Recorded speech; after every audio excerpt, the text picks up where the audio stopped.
Good morning, dear parents and dear students. I am here again with a new Monday, a fresh day, and a new English session. Today, I have filled my board already because we are not going to, you will not be doing so many exercises. आज हम बहुत सारी exercises नहीं करेंगे. आपको exercises करने के लिए दी जाएंगी as homework. Today we will be recapitulating what we have done in last week. Last week जो भी हमने किया है हम उसको थोड़ा सा रिवाइज करेंगे and I will tell you a small new topic that is there in your grammar book में जो आपका टॉपिक है छोटा सा वो मैं आपको इंट्रोड्यूस करूंगी and I will give you homework because today is Monday and today I will be assigning you English homework so before that I got responses from class 3rd for storytelling competition. It was less in number, but it was very, very good to see all of you, those who have participated. A big round of applause for all of you guys. And for those who have not, I expect you to participate in the upcoming events. And for sure, okay? So please don't be seated home like कि competition है, let it be. नहीं करना मुझे participate, mamma please. So ये attitude आपको छोड़ना पड़ेगा because we never know कि अभी जैसे लाइफ एकदम सडनली चेंज हो गई है सो मे बी क्या पता हमें ऑनलाइन ही पढ़ना पड़े so you can not sacrifice your talents you can not sacrifice your abilities to shine तो आपको जो भी चांस मिले जो भी कॉम्पिटिशन्स हो स्कूल के so please do participate and I appreciate all the participants I was very very happy to see your videos and yes it was very good to see you. So coming back to the session, हम कर रहे थे the alphabetical order. So alphabet, as the word says, alphabet is the English alphabet consists of 26 letters A to Z, and the proper series in which the letters are written that is called alphabetical order. आपको पता है हमने definition भी लिखी है. So जो उस series में जैसे हम A to Z लिखते हैं उसको हम alphabetical order बोलते हैं. Now coming to the upcoming, like what we are going to do today. We have done so many exercises how to arrange the given words in alphabetical order कैसे arrange कर सकते हैं हम and now there are so many exercises left like I have done up to exercise B, exercise C, D and E. They are practice exercises for what we have discussed in alphabetical order. Alphabetical order में हमने जो भी पढ़ा है कि पहले first letter check करो, if the first letter is same for all the words तो second check करो, सेकेंड और फर्स्ट दोनों सेम है तो थर्ड चेक करो और उसको अल्फाबेटिकल ऑर्डर में लगाइए. और जो CD एक्सरसाइज है that is a practice exercise तो आपको करना क्या है yes you understood very well वो आपका होमवर्क होगा. I will be focusing on the homework part also वो मैं आपको क्लियरली दिखा दूंगी. I will send you on the WhatsApp also so don't worry about that. आपको करना है बुक में. जिनके पास बुक्स नहीं है you have to make a little more effort और आपको नोटबुक्स में करना है. Okay so now what to do with this. अब हमने अल्फाबेटिकल ऑर्डर पढ़ते टाइम हमने कुछ एग्जाम्पल्स डिस्कस किए थे कि अल्फाबेटिकल ऑर्डर रियल लाइफ में हम यूज कहाँ करते हैं. हमें कभी ऐसा रोज कोई नहीं पूछता कि इन वर्ड्स को अल्फाबेटिकल ऑर्डर में लगाओ. No but we come across so many examples. हमें ऑलरेडी इतने एग्जाम्पल्स दिखते हैं लेकिन हम उन्हें नोटिस नहीं करते. For example I have given you like phone directory, the phone book in the mobile phones, the attendance register and the most important was the dictionary. So today will understand how to use a dictionary. Dictionary हम सब ने देखी है, बहुत मोटी सी होती है, उसमें बहुत सारे वर्ड्स होते हैं और it is a solution to every meaning we want to know कि हम अगर किसी वर्ड में बहुत कंफ्यूज है कि इसका मीनिंग क्या है we should open a dictionary and find it out. So how to use a dictionary. जब हम कोई पहली बार डिक्शनरी देखते हैं इट इज वेरी डिफिकल्ट क्योंकि उसमें बहुत कुछ होता है. There are so many lot like it's पूरा इतना क्लस्टर होता है वर्ड्स का and you make get confuse. तो आपका सोल्यूशन है यहाँ पे कि आप अगर उस वर्ड को ढूंढ भी लें तो you should be knowing the basic terms we are using in a dictionary. हम डिक्शनरी में कौन कौन सी टर्म्स यूज करते हैं और हम इजीली कैसे फाइंड आउट कर सकते हैं word. So let us move on to the board. How to use a dictionary that is our today's session and I keep it small. छोटा सा सेशन रखूंगी मैं. I be not briefing much. आप वो examples real life में dictionary से आप खुद एक्सपीरियंस कर सकते हैं. प्लस आपकी ग्रामर बुक में पेज नंबर 5 है.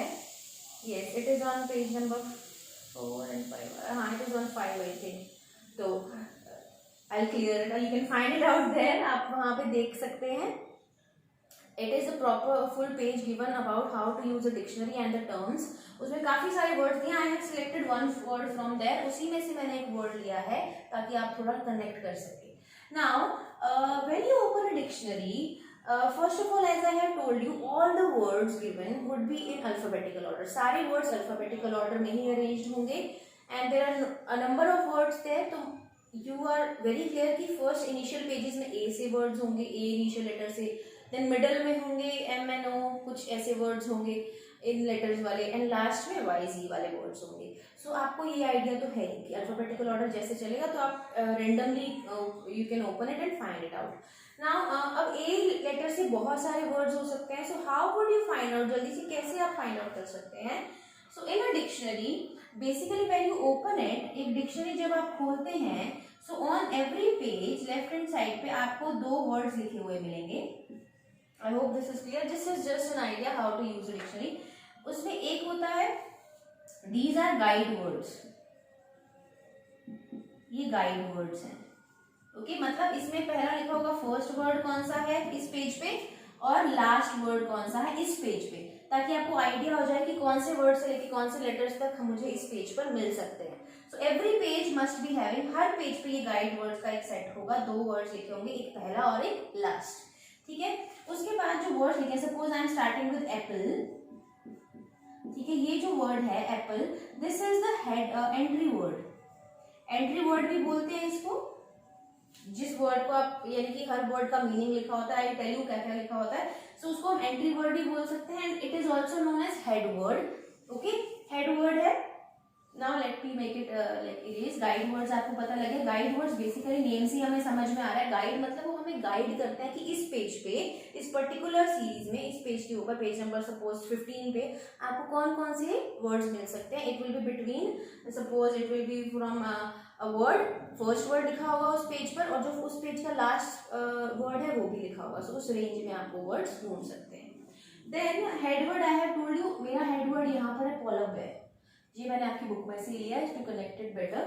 ओके, अब आपको जो हेड वर्ड होगा, I am just making it in a box, ये हमारा हेड वर्ड है, यानी कि इस वर्ड का हम मीनिंग ढूंढेंगे, इस वर्ड का मीनिंग मुझे ढूंढना है, सो मैंने पोलर बेयर वर्ड ढूंढ लिया, this is my head word ना। उसके बाद ये कुछ अजीब सा लिखा होता है, these are symbols for phonetic sounds, जो हम बोलते हैं, like there are different sounds for each letter, हर लेटर की साउंड अलग होती है और उनके लिए कुछ प्रॉपर सिंबल्स बने होते हैं।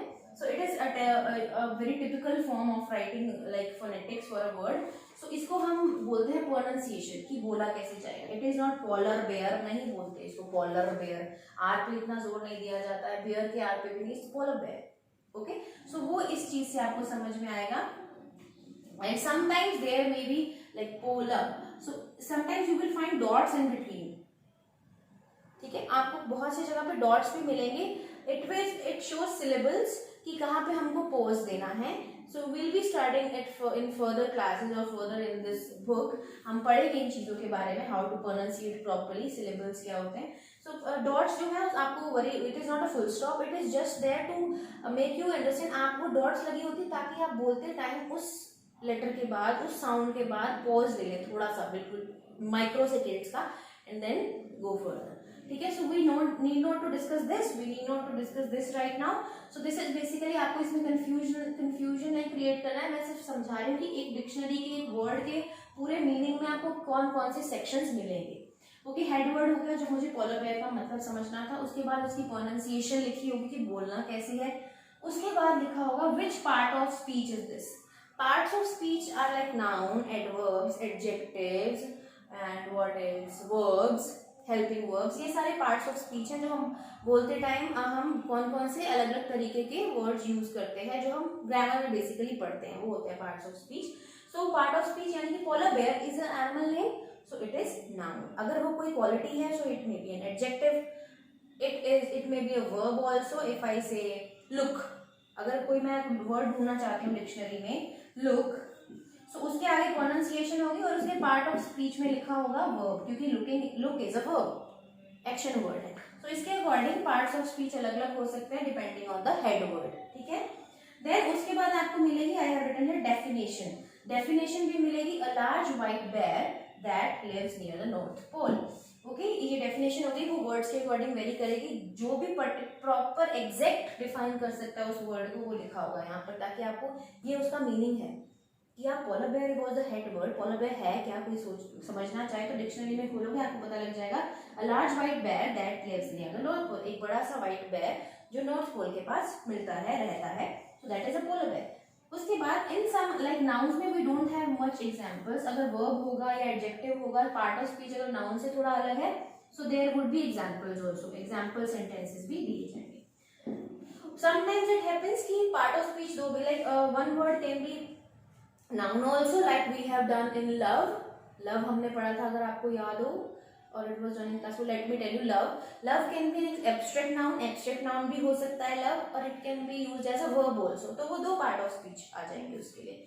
सो दिस इज बेसिकली, मैं आपको ज्यादा इन्वॉल्व नहीं करना चाहती हूँ, just I want to get you in you know be confident how to use a dictionary, कि आप डिक्शनरी जब खोलो तो आप कंफ्यूज ना हो, आपको जो वर्ड ढूंढना है वो आप अल्फाबेटिकल ऑर्डर में जो हमने पढ़ा है उसके अकॉर्डिंग रैंडमली पेजेस ओपन करेंगे, फिर आप गाइड वर्ड्स देखेंगे कि कौन कौन से लेटर्स वाले वर्ड्स इस पेज पर आ रहे हैं। Then you can scroll down and you can find your head word, उसकी pronunciation, part of speech क्या है, वो noun है, verb है, adjective है, adverb है, क्या है वो चीज, वो word किस category से belong करता है, and then a meaning and then example.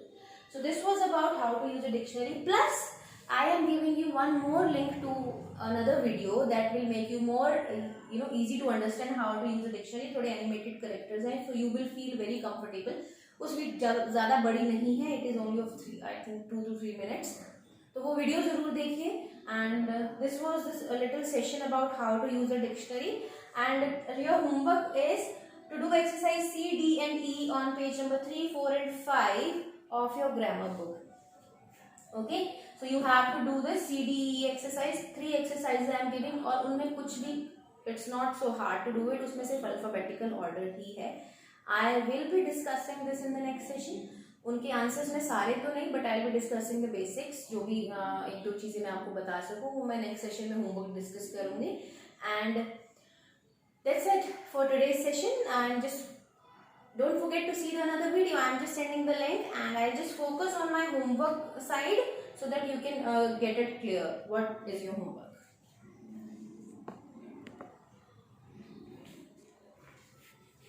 So this is your homework. English grammar, I have written a capital G in bracket. I'll be writing this only, G for grammar homework and L for literature homework. It would be more clear, आपको देखते ही पता लग जाएगा कौन सा homework है। Do exercise C, D and E on page 3, 4, 5. The numbers may vary, शायद 5, 3, 4 में है, okay, 3, 4, 5 you have to do, and C, D, E exercise. I hope for your like responses, and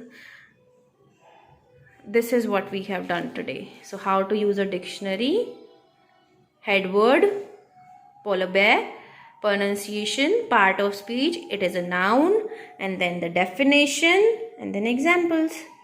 So do open a dictionary and try yourself, and do not forget to see the another video I am sending. So bye bye for today.